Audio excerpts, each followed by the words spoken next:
I want to show you how to do the normal distribution using GeoGebra to answer a question like the one I have here.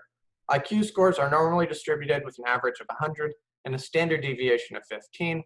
How likely is it to have an IQ score of 120 or more? So inside of GeoGebra, I'm choosing the option for probability.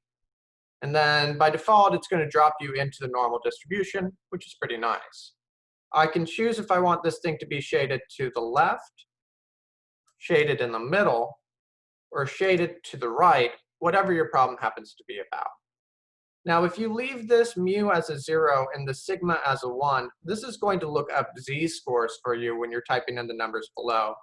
So for example, if I were to type in a z-score of -3 to +3, this should hopefully be close to 99.7%, because that's part of the 68, 95, 99.7 empirical rule. And when I do so, 99.7%, great, this is working how I think it should for z-scores. Now, the nice thing about GeoGebra is I don't even need to calculate those z-scores, though. I could just type in the actual average, 100, and the standard deviation of 15, and then I can select the thing that I want to have shaded in.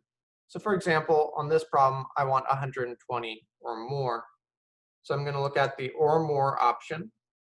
And for my x value, I can type in 120. This gives me my probability. There's a 9.12% chance of having an IQ score of 120 or higher. Now, the neat thing about GeoGebra is this could quickly do problems in the opposite direction. So if I wanted to say, find the top 10%, I can just change this final answer to 10%, and then it'll give me my adjusted actual value there. Or if I wanted to have the top 25%, I can find the top 25%, or the lowest 25%. And it's quickly giving me all of those percentiles for anything that I can want just by typing in my probability. And as long as I'm careful with directions, I should be good to go.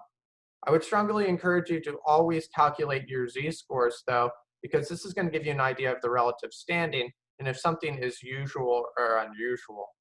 It's really easy to screw something up when you're typing it into GeoGebra and have a number be like a 3 when you meant to type in a 5. And if you don't know what you're looking for, you can have a ridiculously wrong number and not know why.